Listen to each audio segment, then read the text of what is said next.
Mwingi hatujafanyia mashindano angalau kuonyesha kwamba uko tayari kwa ajili ya kuweza kutumika kwa mashindano. Lakini pia timu yetu ikiondoka hapa inakwenda Kilimanjaro International Airport kusafiri kwenda kule. Kwa hiyo kuja kwetu Tanga hapa, tunaomba wanatanga mfanye dua zenu kumwomba Mwenyezi Mungu aweze kuwezesha hapa hawa watakapokuwa Morocco waweze kupata ushindi wa kuweza kuingiza mguu mmoja kombe la dunia. Nazungumza hivyo kwa sababu baada ya mechi ya Morocco tuna mechi mbili hapa nyumbani na Zambia na Niger, ambao mechi za kwanza tulishacheza tukawafunga kwao. Kwa hiyo tunatakiwa tucheze nao hapa baada ya mechi hiyo. Lakini pia vijana wetu wa chini ya miaka 17 wanaenda Morocco kwenye mashindano yanaanza tarehe 31, watakuwa kule kwa muda wa wiki 2 na pia watakapofanya vizuri wanaenda kombe la dunia.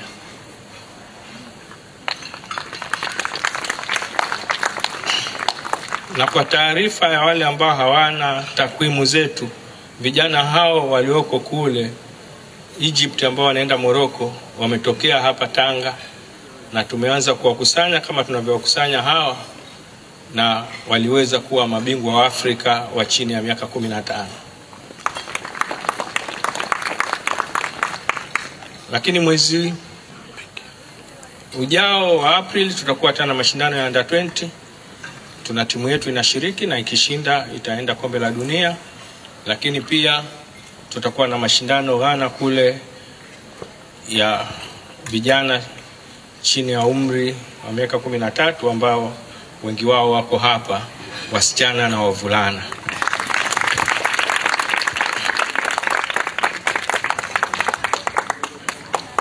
Mheshimiwa mgeni rasmi, kidogo natoa data hizi. Najua watu wanawahi na wewe utakuwa na muda, lakini tujue muhimu wa kituo hiki na matokeo ambayo tumeshayapata.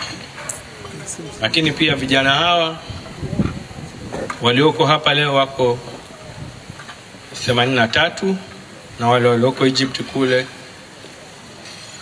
wako 24, na wote wanakaa hapa, na kituo chetu kiko pamoja na wenzetu wa FIFA kwenye mradi unaitwa TDS, ambao ikiwezekana na kimpendeza Mwenyezi Mungu tumeshafikia hatua za mwisho ya kuweza kuwa hiki kituo FIFA Talent Academy, na inawezekana mwezi wa 5 wakaja hapa kwa uzinduzi rasmi.